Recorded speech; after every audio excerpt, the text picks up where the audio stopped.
Yes. Greg Papa never fails to put a smile on our face. I know. He already did pre-show or pre-conversation. We have a text thread going, Yep.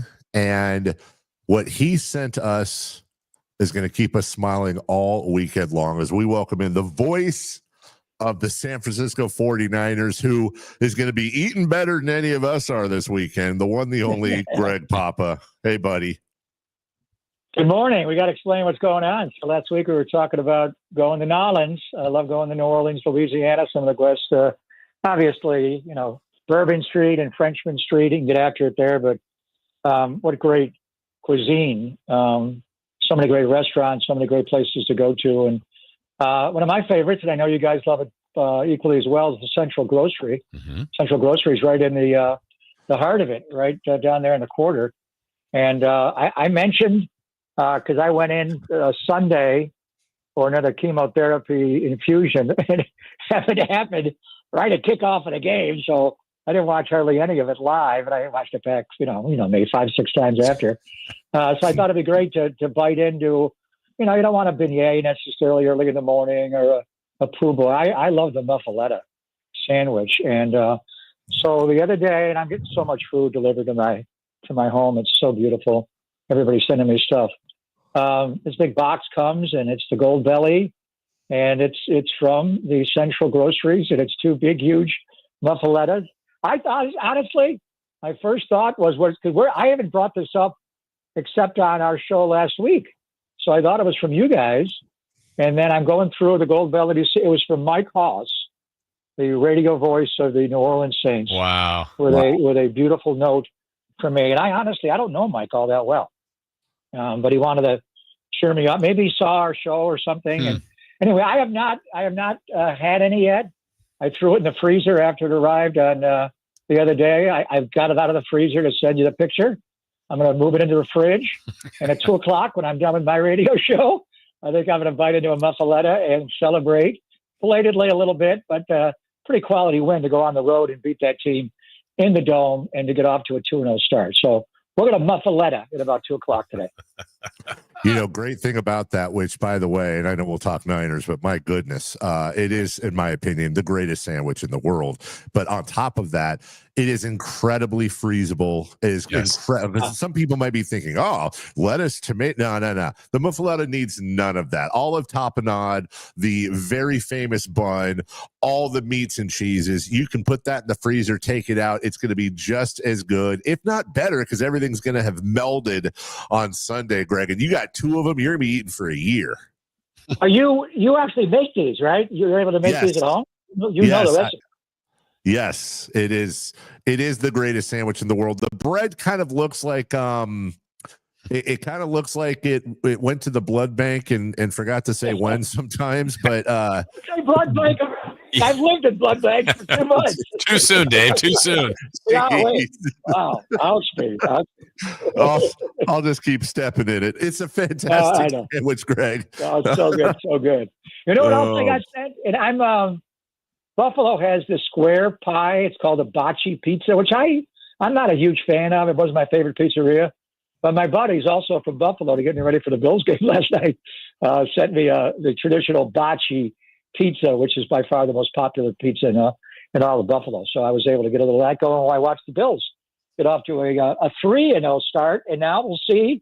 We got a couple of matchups this weekend. Eagles, obviously, against the LA Rams is a 2-0 matchup. But this matchup on Sunday at Levi's, don't sleep on the Arizona Cardinals, boys. I know you guys don't. They have historically been tough on the Niners, especially at Levi's, and no matter who's quarterbacking them, including Josh Rosen. But it's a big game early in the year. Niners are 2-0, and Arizona's 2-0.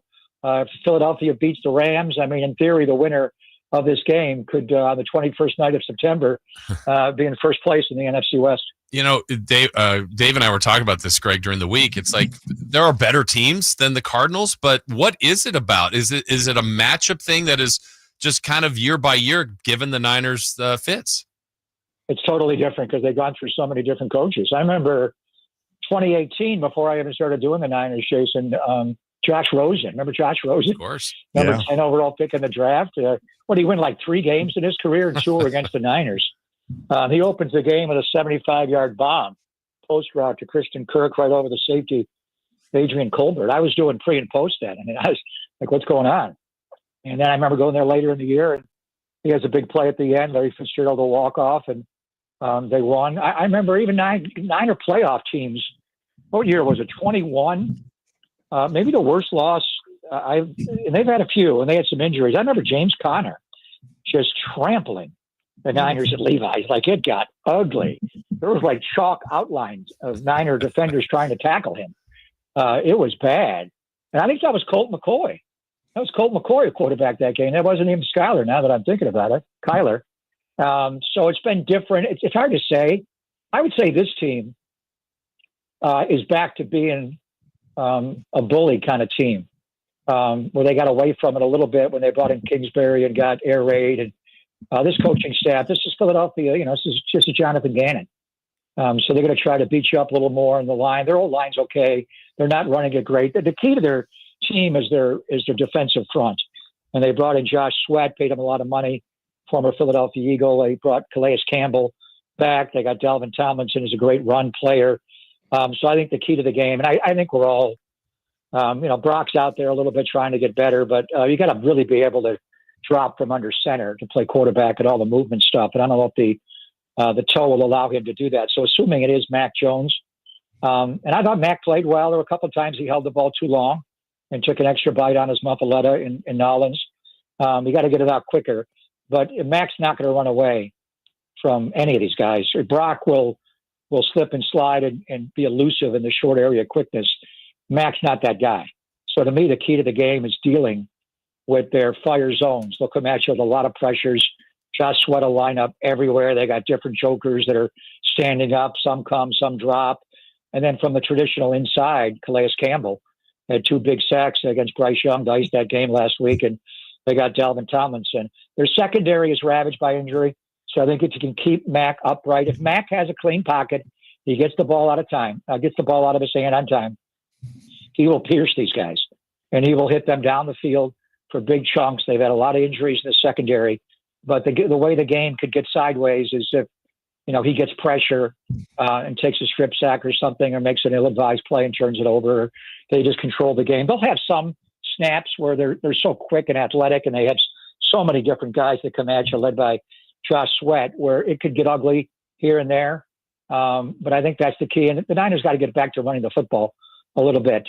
This team's hard to run on, and not having, we'll see about Juice. I think getting Kyle Juszczyk out of concussion protocol could be huge today. Not having George Kittle, you're minus the best blocking tight end in decades in the NFL, and a very clever angle blocker in Kyle Juszczyk on all that structure fool stuff they do going wide. So that's a big reason why the running game is sputtered. But you gotta be balanced.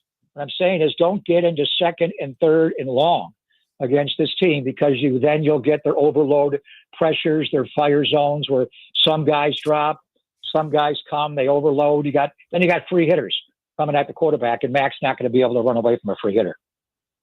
Greg Papa joined. Yeah, Greg, the only game I've ever seen at Levi, I got to go to the opening game with a friend, and Arizona beat them there. And ever since then, it's always stuck in my head that for some freaking reason, they seem to be a bit of kryptonite for the Niners, regardless of the year, regardless of the coach, regardless of the quarterback.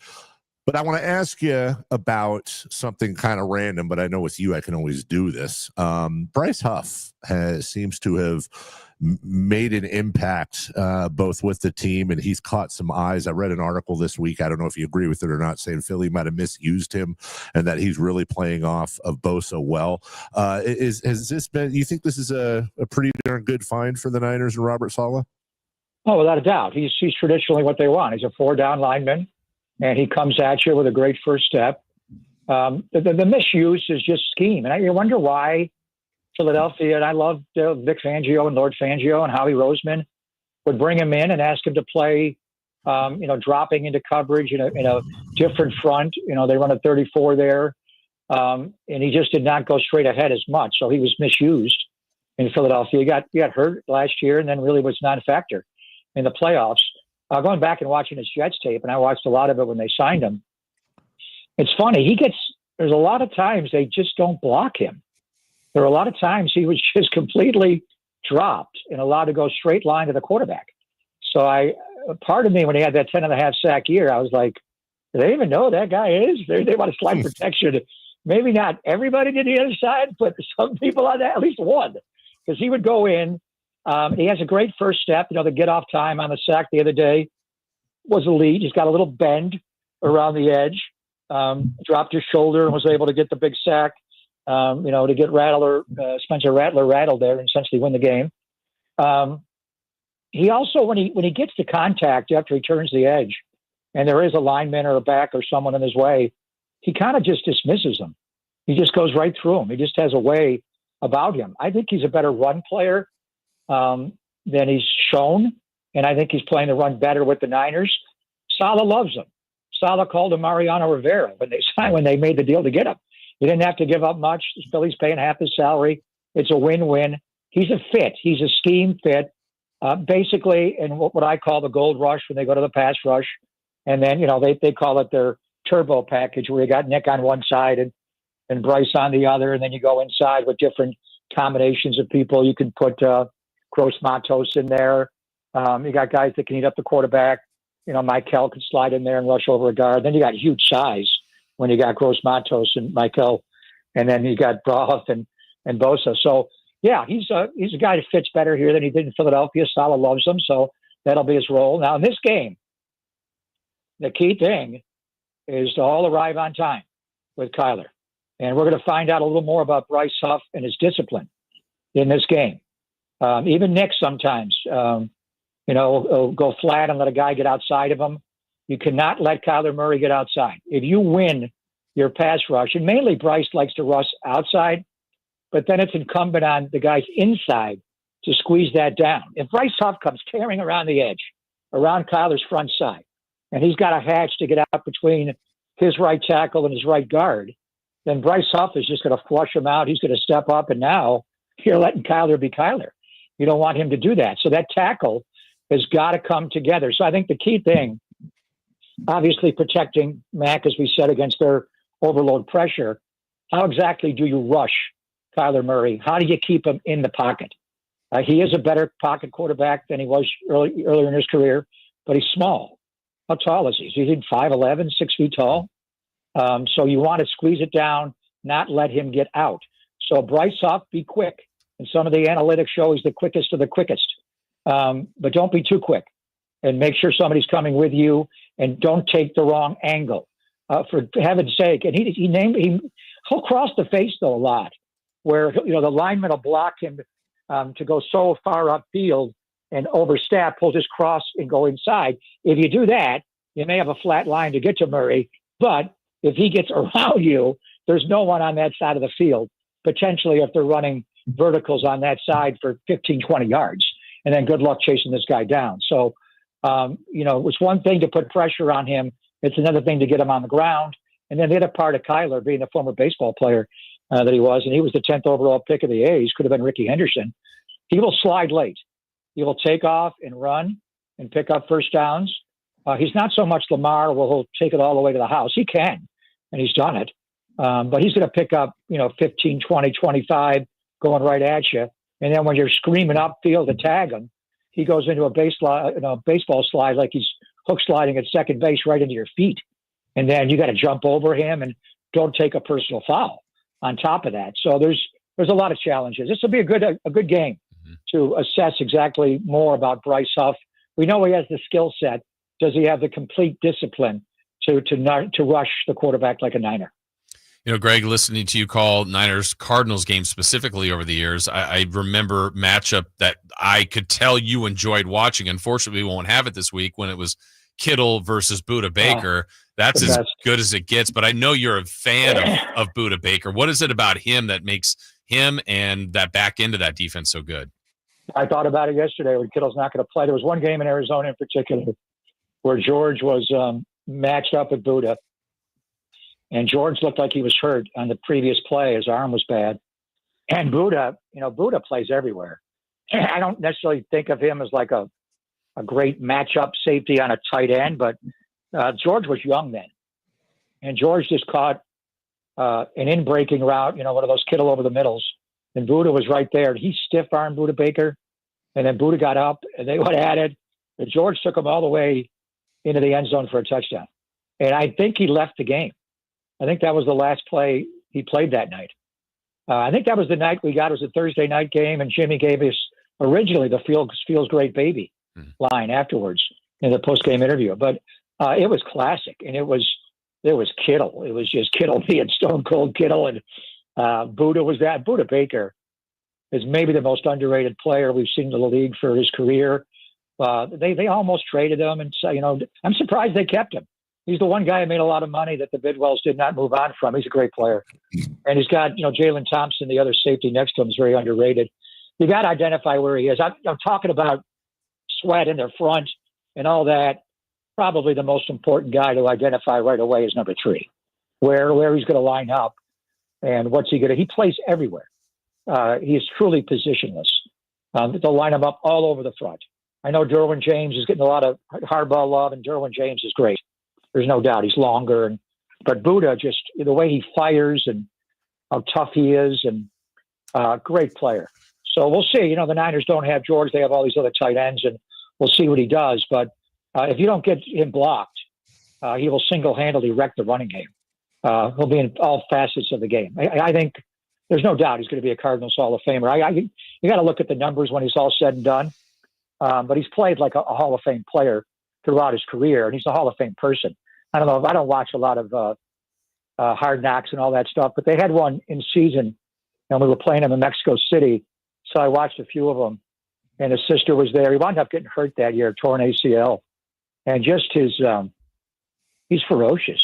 The guy hates to lose, and he's played on some decent Cardinal teams, but he's lost a lot of games in his career. So you're right, Jason. That's we're going to be deprived. Kittle over the middle against Buddha. But keep an eye on Buddha Baker. He's clearly one of the best to ever do it. Greg Papa joining us, voice of the Niners. And Greg, you're 10 times the football historian we are. You'll obviously remember for a while there, Mike Shanahan, Kyle's dad's plug and play running backs with the Broncos, Olandis Gary, Mike Anderson, etc. And it's not the same with the quarterbacks and Kyle, but he's already helped in Sam Darnold.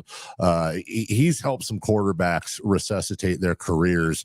Could you compare and contrast for us Darnold and now Mac Jones, the systems, and is Mac Jones a type of quarterback you could see having a similar career rehab path that Sam did?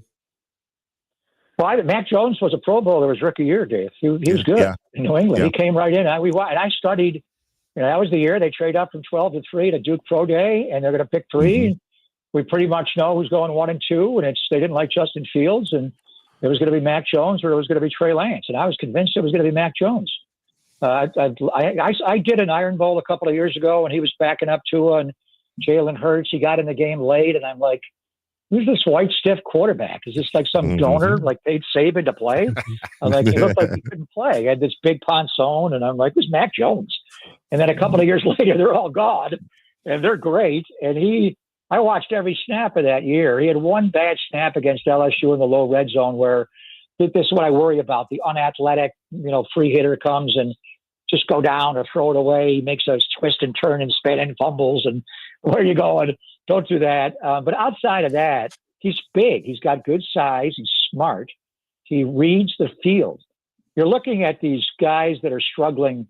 Caleb Williams still just can't. He's getting better, but he just can't read the field. He just doesn't see it. You take away his first and make him go, and his eyes drop. He's getting better. I'll say that. There's some guys that just play themselves out of the league because they cannot see the field. Mac Jones can see the grid. He knows where to go with the football. He's tall. He can, the pass rush, he ignores it until it's on him, and sometimes he needs to be quicker. Mac is a tremendous pocket quarterback. He's not Sam Darnold. Sam Darnold is a way more talented player. Mac's got a good arm. So, don't get me wrong. His arm is fine. He throws the deep ball fine. But if you're asking me if I'm going to draft a guy, I would take Sam Darnold over Mac. But if Sam Darnold ever had Mac's brain, Sam Darnold would run this league. There are times that Sam, the famous, I'm seeing ghosts. It's hard. It's hard in this league because they show you so much pre-snap and post-snap. Sam learned a lot here. He's overtly skilled. He's the human jugs machine. But Mac Jones is different. The bottom line is, I love Sam Darnold, what is here. And it's a franchise that has been built on the backup quarterback, and always a backup quarterback that's going to challenge the starter for decades. And then obviously, with Brock and Jimmy coming back and all of it, the whole story of the backup quarterback the last couple of years, they can win with Mac Jones. I was convinced last year that they could have won a lot of games with Sam Darnold. Sam Darnold, the one game he started, the last game of the year against the Rams, his first half was as good as anybody's. He played exemplary well, and that's why he got the contract in Minnesota. There were some balls that were dropped at the end of the game, and in the first half in particular, where I think the Niners win that game. But Mac's different. Mac's more of a pure pocket. Sam will run away from it a little bit with a big-time arm. I have full confidence that the Niners can win, not just a game or two games, but a string of games with Mac Jones. The issue would become, the other teams now have more on him, and the pressure and all of that does come with it, that he does not have that kind of ability that Sam or even Brock has. But yeah, I'm a big time Mac Jones fan. I think he'll do well as long as he protects the football and gets the ball out on time, and that's easier said than done. Mac Jones can Mac the knife you. He can carve you up. What do you think obviously you know the training staff, athletic training staff, and Kyle and John Lynch and all that. What do you think they're weighing their decision on as far as Brock goes, whether or not he plays this weekend? Whether or not he can protect himself. And I know that Justin's Perry and Little work with him nonstop, but he has made great strides on that toe. But if you can't run away from these guys, you can't play. And you got to be able to do it under center. You got to drive out. The little bit of video I've seen, he's not able to drive out from under center with the same athletic. He even spoke about it. You got to be able to move. Now, can you boot it up, take a shot, and do all that to play in this game? If it's a playoff game or a Super Bowl, that's another story. I would expect Mac to play in this game, and then Brock will have some role in the game. But I think just full mobility and the footwork is so critical. I mean, Bill Walsh, what do they always talk about? Footwork. If you don't line up properly with your feet, you can't play quarterback. The ball's not going to go there. So throwing the football with your arm starts with your feet, and it starts, that right big toe is the base, and it's on his right toe. It's the back leg where you drive out from. So I don't know, what the plan is. Brock could be fine, and they're just using this as a ruse. They could be trotting him out there. So Arizona prepares for both guys, which is very likely. But I think it's a bottom line. If we put this quarterback on the field, can he protect himself? Can he run away from these elite guys? Can he run our offense, both under center, shotgun, pistol, all the bootleg stuff we ask him to do? Can he run a stretch to his left and get outside and flip his hips on that toe? That's a lot to ask in light of where the injury was a week ago. So I think it's a bottom line. Can he be a fully functional Brock Purdy? And most importantly, can he get out of the game being as healthy as he was going into it? You don't want to get him hurt, and you don't want to put him in a situation where he cannot protect himself in this game. There's only one Greg Papa. He joins us each Friday at 9. Nobody better to break down the Niners over the weekend and their upcoming game, obviously at home versus the Cardinals in their opener. Enjoy your muffaletta. We expect even more pictures. We are jealous, but in all the best ways, and nobody deserves the best sandwich in the world more than you, my friend. Can't wait to have it. By the way, one final thought, just thinking on food, and you always talk about my Gucci Daddy cookies. Yes. About my sister Judy. So to give you an update, I don't think I told you guys this, even you, Jason. I told you about my brother last week being a perfect 12 for 12 donor match for my stem cell, my bone marrow transplant. My sister Judy is also a perfect 12 for 12 donor match, and that's my Gucci Daddy. It's my baby sister. We grew up together. We're really close in age. So my brother's 10 years older than me. He's 72. My sister's younger than me. She's 60. So that's it's like a 13-year almost age difference between my oldest sibling, my brother Ron, and my baby sister. So we'll see where it all goes. But I got a perfect family all the way around, and they're going to help save my life. So the Gucci Daddy cookies, Dave, we're sending them to you. We're going to have them all. She's the one that picked up making those. And my Aunt Teresa passed away. She's been sending me a box every year for years and years. And maybe I'll do it this year with her transfusion of bone marrow and blood in my body to keep me alive as I bite into a Gucciadati. So another update on the donor. It's going well. That's awesome. There is no way you could have told me how this call started that it would get better than the muffaletta sandwich, and it got 10 times better. Yeah. Jason, he's been going on and on about how big it is. You're never going to be able to eat it. It's so great. Should I cut off a slab and send it to you guys at Sactown? I think that's what he's inferring. Yes. You know what? Come over to the house. I got a big yard. We'll watch it. I'm not going to be in a hospital this weekend. Oh. My son's coming over. I get to watch football. I'll do it in the yard. Come on over. Well, but we're not playing. We're not playing New Orleans anymore. What's Arizona? Barbecue? What are we doing for Arizona? Barbecue? Sweating. Greg, sweaty balls. Those sweaty balls. Yes. Greg, we love you more than life itself, friend. Thank you. Thanks for the great news. Talk to you soon. Thank Bye. you. Take care, Jason. Thank you. Sweaty balls. What a great way to take a break. That is just awesome news. And I might be texting Greg for his address because I guess we'll take a break when we return. What's on deck? Brought to you by Trex.